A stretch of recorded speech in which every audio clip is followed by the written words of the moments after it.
gitu. Aku sebenarnya tadi agak-agak merinding waktu bilang ngulangi kimor.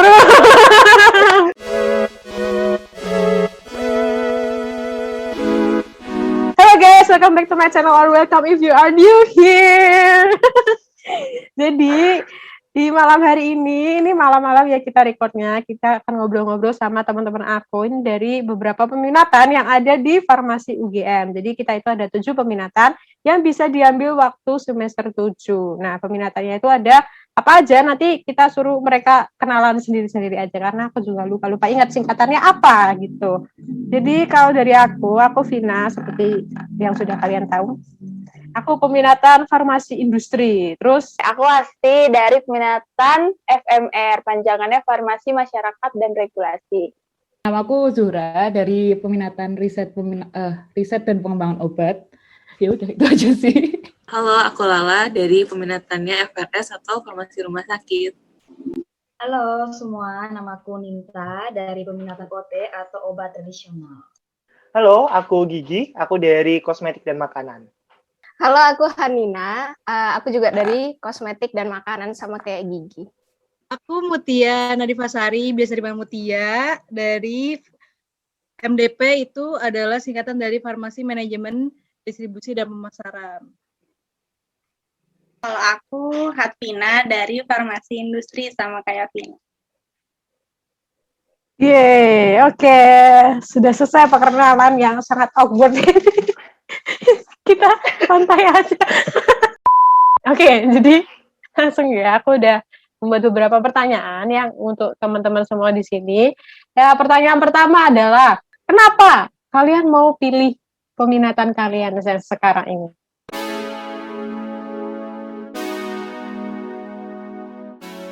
Aku sebenarnya awalnya itu bingung mau masuk industri apa kosmetik. Terus dari semester 6, sebelum peminatan kita udah dapat dosen. Terus dosennya itu yang menyarankan kosmetik karena emang kita juga nelitinya kosmetik. Terus nggak tahu kenapa milihnya industri kayak. Mungkin aku mikirnya waktu itu aku pingin kerjanya di industri. Terus aku mikirnya kalau kosmetik itu nanti lebih ke R&D-nya. Jadi aku masuk FI yang mungkin masuknya QC atau enggak QA gitu. Akhirnya aku milih FI. Terus ya begitu. Oke, mantap. Ya bener dong kamu milih FI karena mikirnya QC sama QA itu yang kamu dapatkan kan kemarin. QC dan QA. Kalau aku itu peminatan industri kan sama kayak Hatfi. Nah, sebenarnya Hatfi itu juga dulu kita tuh sering ngobrol. Aku sama Hatfi tuh sering ngobrol karena kita peminatannya kan sama kan, dosen pembimbingnya juga sama. Kita tuh sering ngobrol kayak ini kita harus masuk industri atau kosmetik ya. Aku dulu juga bingung gitu kan. Terus karena mamaku itu seorang apoteker juga di industri, terus mamaku menyarankan ya udah kamu industri aja, nanti peluang kerjanya lebih luas. Itu. Tapi abis itu si Hatfi tanya sama aku, ini kita enaknya industri apa kosmetik ya? Ya udah, aku bilang aja industri aja Hatfi. Ayo industri aja, nanti kita peluang kerjanya lebih luas, kata mamaku gini. Terus Hatfinya percaya. Ya udah, aku sama Hatfi terus milih industri. Tapi kita emang dari awal seperti yang dibilang Mutia tadi kan ada 4 peminatan kan awalnya. Nah, dari 4 itu kita emang maunya ke industri. Kita sempat mau oleng ke kosmetik tapi ya udah industri aja gitu. Kalau aku sendiri apa ya gara-garanya ya?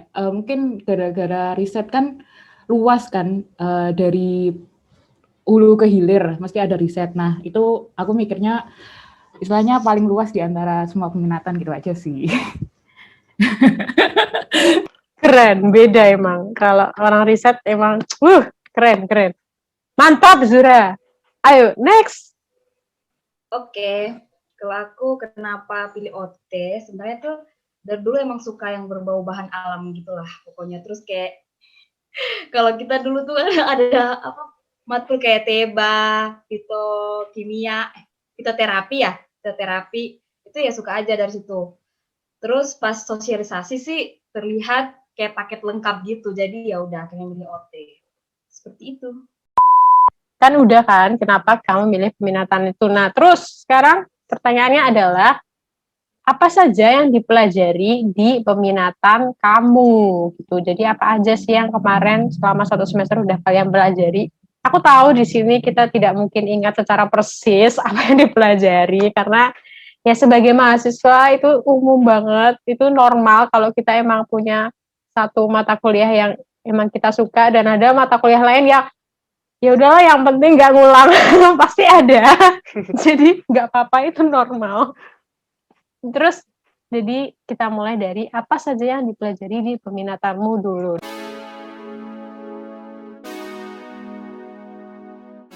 Oke.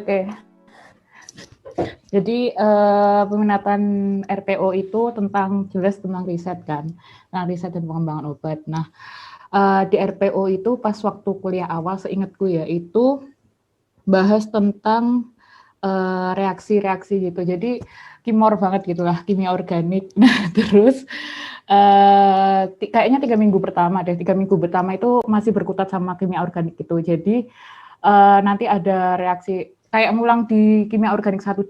Nah terus habis itu tadi pelajarannya kayak retrosintetis gitu-gitulah kok men. Agak susah, agak berat juga jelasinnya. Terus habis itu yang kedua itu ada hampir sama kayak aku nggak tahu ya OT ada apa enggak, tapi di kita itu juga ada pengembangan obat herbal. Nah jadi kita nanti kayak buat mencari senyawa baru, senyawa kimia dari herbal, terus habis itu nanti di-docking lah segala macam, terus habis itu biar dia lebih efektif digunain jadi obat gitu. Terus habis itu yang terakhir itu ada obat makromolekul. Nah itu nanti kayak sebangsa vaksin dan kawan-kawannya. Nah terus habis itu setelah UTS itu seingatku nggak ada kuliah, tapi banyaknya kuliah tamu sama banyak-banyak proyek gitu aja sih. Oke, gitu aja sih. Pusing banget ya, bisa dilihat ya di sini. Kita semua yang pemirsa di sini ini pada terkagum-kagum mendengar penjelasan Zura. Semua orang kayak, oh, mantap. Kok bisa kuat ya? Iya, kok bisa kuat gitu, tapi keren banget. Bisa ngelewatinnya ya 7 SKS. Bener banget, keren banget Zura. Ya mungkin sebenarnya ini adalah sesuatu yang dicari Ninta. Ninta mencari OT yang seperti ini, yang melajari tanaman, senyawa tanaman, tapi dia malah dapat pelajaran yang lain yang nanti akan dijelaskan oleh Ninta sendiri. Oke, makasih Zura, keren banget. Itu aku sebenarnya tadi agak-agak merinding waktu bilang ngulangi kimor. Merinding. Gak apa-apa, seperti yang kita bilang di awal tadi, kalau ada pelajaran yang penting nggak ngulang itu wajar, kita nggak bisa ahli dalam semua hal, oke? Ini makanya ada 7 peminatan. Nah itu peminatannya Zura emang sepertinya dibuat untuk Zura, jadi ya udahlah cocok di situ. Mantap banget Zura. Oke, kita next ke yang lain yaitu siapa tadi? Hasti Alia raise hand. Apa Hasti? Mau ngomong apa? Kayak apa ya? Mau kayak Zur itu kuliah tamunya dapat tugas atau enggak, penasaran. Kasian banget kuliah tamu dulu tugas. Kasih nggak tahu. Enggak sih, enggak dapat tugas. Tapi kan udah kayak jadi proyek gitu loh. Jadi setiap di akhir semester itu ada proyek. Jadi setiap selesai karena kayak Hasti bilang blok itu, nah nanti ada proyek, satu blok selesai proyek gitu. Tapi dikumpulin di setelah UTS. Gitu. Terus waktu kuliah tamu tuh nggak ada apa-apa sih, cuma dengerin pembicara ya. Nah pembicaranya itu dari macam-macam sih. Kemarin itu ada yang dari BPOPT, yang dari apa sih aku lupa namanya, yang biasanya obat herbal itu. Terus habis itu ada yang dari yang aku paling ingat itu ada yang dari R&D-nya di AstraZeneca Inggris. Gitu aja sih aku masih ingatnya itu. Ayo Mutia, mau tanya apa Mutia? Zura mau nanya dong Kak Zura. Itu ada 2 proyek apa aja Kak Zura dan apa bedanya? Makasih Kak. Sama-sama. Sebenarnya nggak 2 sih, Mut. Jadi ada banyak. Nah, aku lupa proyeknya itu apa aja. Nah, itu ada yang paling proyek gedenya itu proyeknya buat naratif review gitu aja sih. Jadi kelompokan gitu ya Kak Zura ya atau sendiri-sendiri Kak? Sendiri-sendiri. Maaf, bukannya skripsinya naratif review juga ya? Iya, Kak. Tapi naratif review-nya yang waktu proyek besar yang di RPU itu cuma 10 halaman. Cuma. Apa? Cuma 10 halaman. Kak Zura mau nanya lagi. Refreshing-nya gimana Kak Zura? Kayak kemarin aku dengar jam kuliahnya dari jam 7 sampai jam 1, jam 7 pagi sampai jam 1 siang. Itu refreshing-nya gimana Kak Zura? Dengan ada proyek-proyek ini. Jadi itu kan kalau di peminatan lain aku nggak tahu ya. Jadi kalau di tempatku itu agak lebih strict ya. Jadi lebih terjadwal. Jadi memang benar-benar mulai dari jam 7 sampai selesai jam 1 gitu. Istirahatnya itu nyasarnya bapak ibunya. Terus istirahat, terus habis itu tugas, presentasi. Kayak gitu. Zura, kamu nggak tahu peminatan lain gimana? Masalahnya gini Zura, yang terjadwal itu cuma peminatan kamu doang. Yang ada jadwalnya cuma peminatan kamu doang Zura. Yang lain nggak ada jadwalnya. Jujur, aku pernah salah masuk kelas kan. Masuk kelas RPO, aku langsung kaget ngeliat nama-namanya. Aku di mana?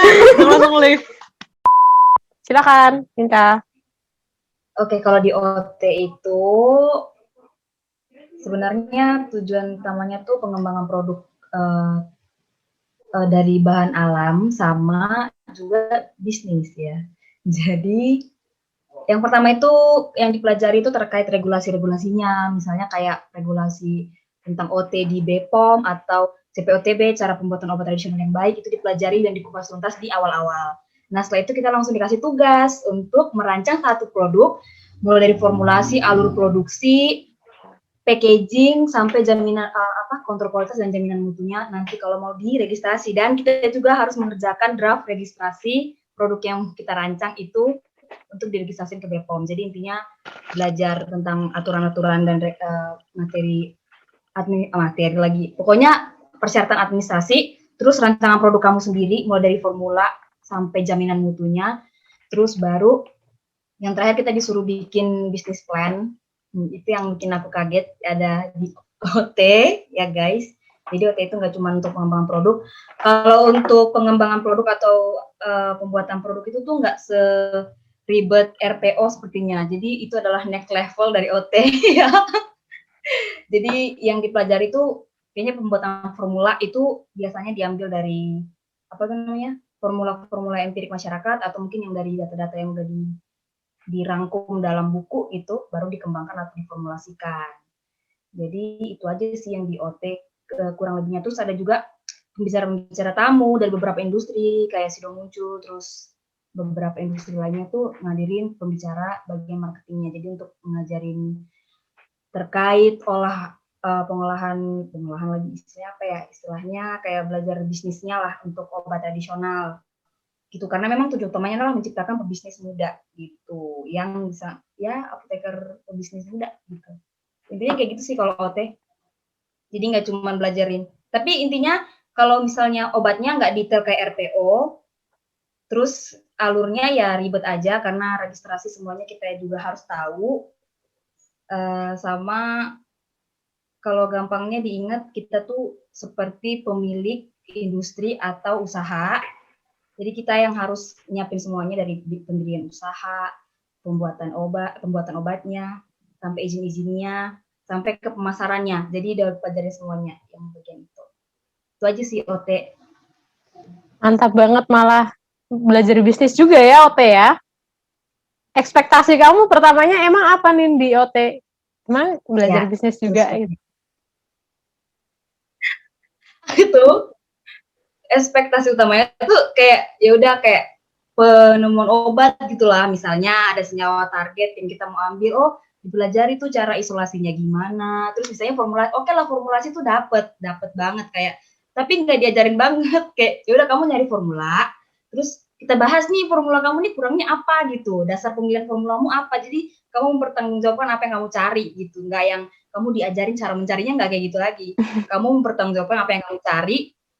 Terus ini kalau misalnya tahun aku kemarin itu ujian akhirnya itu kayak sempro, jadi kita udah rancangan produk dari latar belakang ya sampai cash flow-nya sampai berapa kamu dapat untung dari situ, itu kita ujian di hadapan kemarin tuh ada ini juga sih, ada dosen tamu, jadi dari situ muncul sama kalau nggak salah bapak itu pernah di salah satu industri obat juga, obat tradisional apa ya.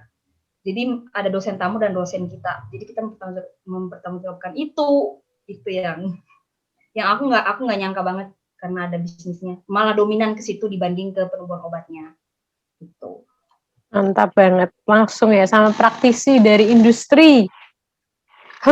Iya, benar-benar setiap minggu tuh ada ininya, ada nggak setiap minggu sih, mungkin setiap ada bab yang perlu ada praktisi selalu didatangkan gitu. Jadi kita kuliah tamu tuh beberapa kali dari praktisi. Jadi sebenarnya kalau mau gambaran lengkapnya tuh udah lumayan dapet, cuman capek aja gitu, setiap minggu harus ada tugas mepet ya kan, dikasih tugas Kamis, Sabtu kumpul, atau mungkin Sabtu, Senin pagi kumpul gitu sebelum itu, gitu sih. Oke, terima kasih Nita. Kita next. Ini dia, jadi Hatpi dari Farmasi Industri akan menjelaskan apa yang ada di industri. Silakan Hatpi.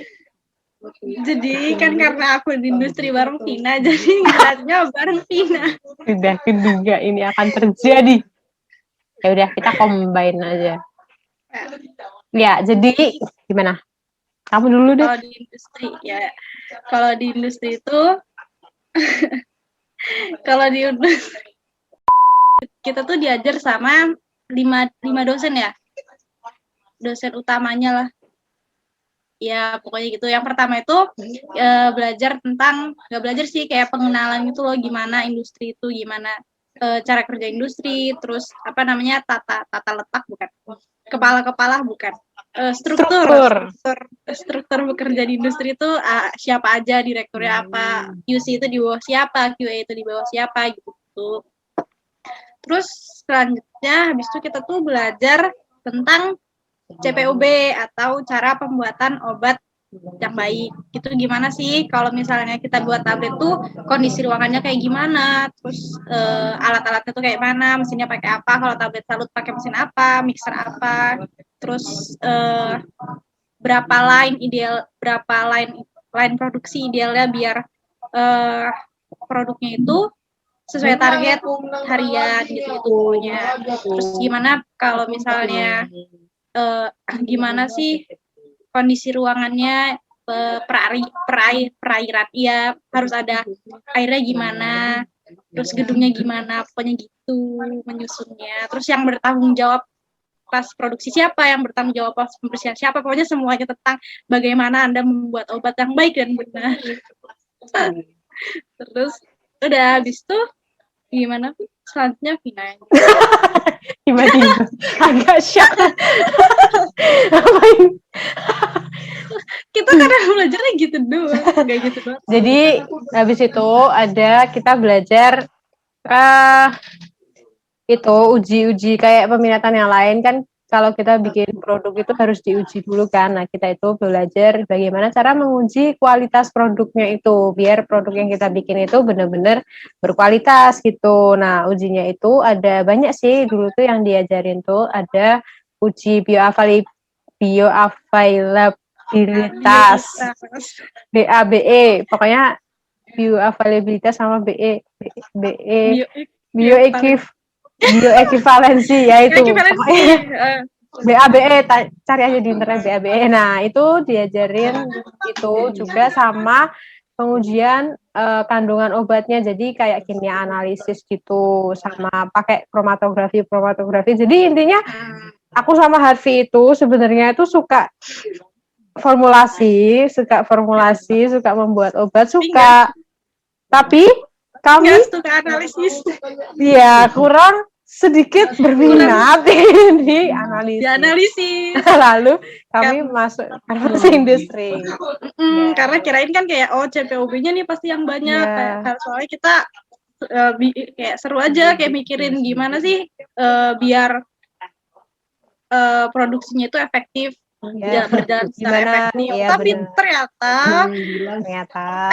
kita ekspektasinya belajar bagaimana membayangkan kita kalau punya pabrik itu cara menjalankannya Iya. gimana gitu, itu ekspektasi kita. bagaimana, Nanti apa yang produksi, apa yang dibutuhkan apa yang butuhkan buat ngejalanin apa manajemen pabrik gitu. ternyata itu di tempat lain. Iya, ternyata itu ada di tempat lain, di OT. Mereka belajar itu cara membuat pabrik. Ya walaupun pabrik jamu tetap aja industri ya kan. Kan sama, konsepnya mirip-mirip lah. Nah, terus ya gitu deh. Pokoknya intinya kita di industri itu belajarnya kebanyakan itu CPOB sama kimia analisis obat gitu. Kamu tadi menyebutkan 5 dosen itu aku agak bingung sebenarnya, kan dosen kita ada sama ini satunya siapa ini? Oh iya. Agak bingung saya. Ya satunya dosen siapa? ini, dosen tamu. Oh iya benar, dosen tamu. Kita dulu sering combine dosen tamu sama kosme. Terus kita ujiannya menyusun CPOB. Iya, ujiannya kita menyusun dokumen CPOB. Kaget ya tiba-tiba di CPOB. Sesuai dengan zat yang kita pilih. Iya, jadi kita disuruh pilih zat obat kan. Aku dulu pilih apa gitu. Iya. Aku dulu pilih dextromethorphan.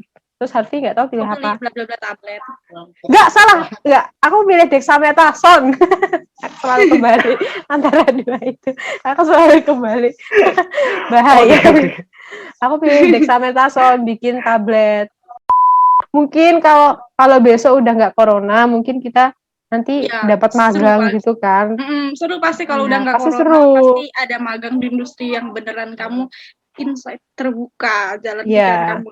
Amin. Iya, tapi ya itu kembali lagi kebanyakan tuh QC sama QA. QC untuk ngecek kualitas produkmu, dan QA itu kita lebih ke mempersiapkan agar produk kita itu udah memenuhi standar-standar yang dibutuhkan sebelum dirilis gitu. Itu dari farmasi industri. Apakah ada pertanyaan? Tentu saja tidak. Kalau mau produknya otentik, minta Zura yang neliti lah. Iya, benar. Kalau mau produknya organik banget, minta Ninta, ya kan? Iya, organik Kalau banget. bahan-bahannya itu mau dijadiin kosmetik, minta anak kosmet. Iya. Nanti kalau udah jadi semua, kasih ke MDP. Udah ini urusan kamu. Harus ada uang ya. Jualin. Harus ada uang. Sama harus tembus ini ya, tembus rumah sakit seluruh Indonesia. Nah, terus habis dari MDP baru ke Lala. Kan Lala yang ditembusin itu di RS. Iya, bener. Beli nggak? Beli. RS beli ini bahannya bagus, sudah masuk kemana-mana. Iya, bener-bener. Pokoknya yang nyediain Uji klinik dulu. Oh iya, bener, uji klinik. Apa? Pokoknya yang apa? Yang ada uji klinik. Industri ya. Yang apa? Yang nyediain pabrik. Oh. Jadi kita semua kerja di situ. Iya. Yoi banget tuh. Ayo kita masuk industri. Itu alasannya. Jadi kan kita sudah mendapat gambaran dari banyak peminatan nih. Nah, ternyata kita semua itu juga berkaitan satu sama lain. Jadi kita nggak bisa hidup sendiri gitu, karena manusia adalah makhluk sosial. Nggak bisa hidup sendiri kecuali Gigi sama Harvey. Emang udah terbiasa sendiri.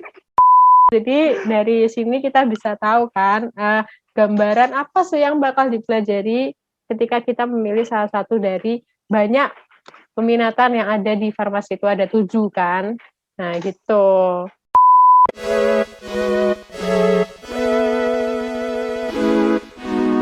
Satu hal yang membuat peminatanmu worth it untuk dipilih, dan satu hal yang harus kamu pikirkan dulu matang-matang sebelum memilih peminatan itu gitu. Jangan sampai terjebak. Jangan sampai seperti aku dan Harvey. Harusnya kita masuk MDP. Bener. Kita berdua jiwa-jiwa MDP. Untung nggak tersesat ke RPO. Mampus. Enggak, itu kalau itu nggak mungkin kita tersesat di Labirin deh RPO kayaknya.